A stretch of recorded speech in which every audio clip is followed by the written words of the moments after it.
I've kept this story to myself for 6 years because it sounds unbelievable, and because the one other person who experienced it with me told me never to talk about it. 6 years ago, my now ex-boyfriend and I went camping deep in the wilderness. We drove down rough trails to a secluded campsite near some hiking paths, natural hot springs, and a massive waterfall. There was nobody else around for miles. The first day was perfect. We hiked, relaxed in the hot springs, cooked dinner, and settled into our tent for the night. Before bed, I put our cooler and portable stereo inside the car and locked it. I remember doing it clearly. I put the keys in the front pocket of my backpack and placed the backpack beside my sleeping bag on the far side of the tent. My boyfriend slept closest to the entrance with a gun beside him. We both slept soundly. The next morning, everything had changed. The second we stepped outside, we froze. Our campsite looked like it had been torn apart.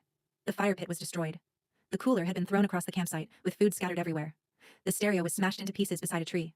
Every door on the car was wide open, including the trunk. For a moment, neither of us said a word. The place felt wrong.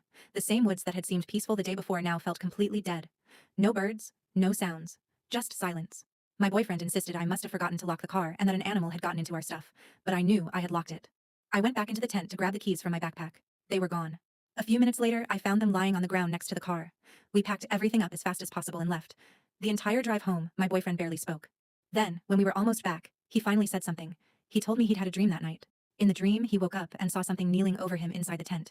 It was holding his gun, and it was just staring at him. When I asked him what he meant, he immediately shut down. He refused to answer any more questions and told me I needed to stop talking about it. I've tried to convince myself there was a logical explanation, but 6 years later, I still can't shake the feeling that something happened to us in those woods that night.